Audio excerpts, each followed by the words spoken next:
My ex demanded me for child support for a kid that is not mine. My mother and sister are on their side.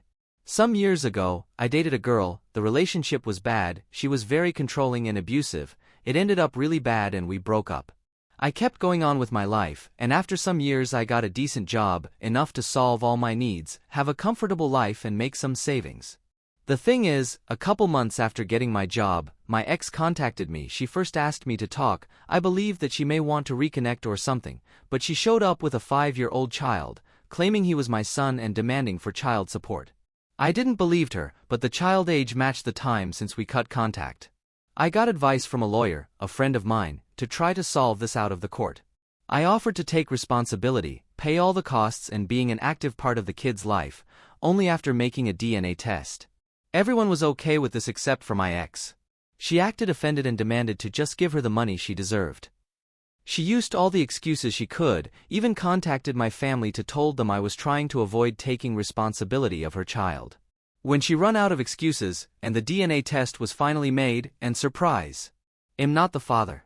She was so mad with the result, and cried about the money, saying it was unfair and she deserved it. But she didn't accomplish anything.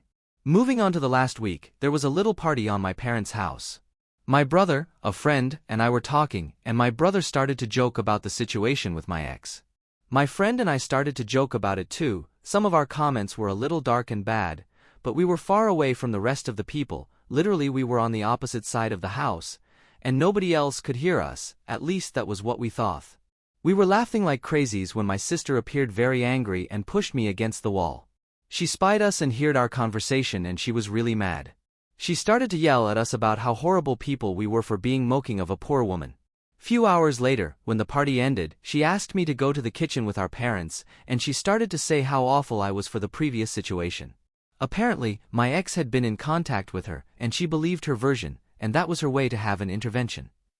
My brother and I were like, "Are you serious?" When she started to say how I forced my ex into be a single mother and that I have the moral obligation to help her. My dad only said that we maybe were being too cruel making jokes of her, but that I wasn't responsible for that kid. My mom then surprised all of us when she said, "Even if the kid is not yours, you are making more than enough money to support that child, you should have helped her."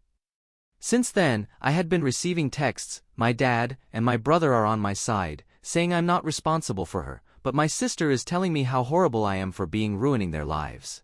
My mom only said, "It's your decision and I respect it. I'm just very disappointed that you ended up being so selfish. I'm aware that she doesn't deserve my money and am not planning to give her any, but the constant harassment of my sister trying to guilt me, it's just exhausting." Update: it's been a while. After my last post, I read all the comments and decided to show them to my mother.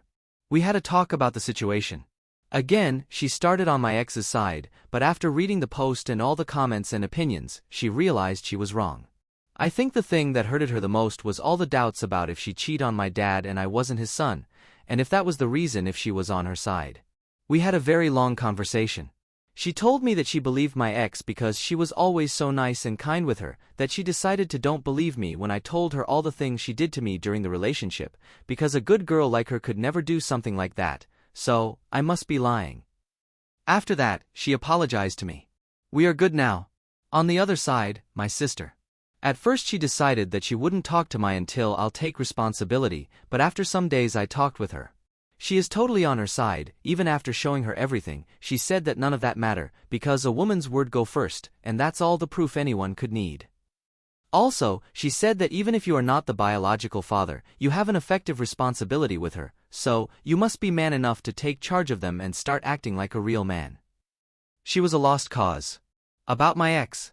I did some research, and I found out that, shortly after we broke, she started dating another guy, or maybe she was cheating me with him before, I'm not sure. They broke some weeks later, and she had multiple dates until she found she was pregnant. I also found that she had been trying to find a father to her kid for the last 2 years, and I was the next on the list, but looks like she is desperate now, because she was never that aggressive with any other one before. Now, the reason of this post. Some days ago, my ex and my sister came to my workplace. They made a big sign with my face that says he abandoned his child and irresponsible father, and started a drama, saying all their bullshit. Their intention was to shame me and use the social pression to force me to take charge of them. They literally said it. To don't make the story too long, they were taken out of the place. I got problems for that scandal, even after showing all the proofs and legal documents that showed they were lying. I was earned that this better never happen again or I'll be fired. After that I contacted my friend, the lawyer, and we are now redacting a very long detailed paper against them, my ex and my sister too. They were too far, now I'm going against them with everything. Maybe that scare them enough to leave me alone.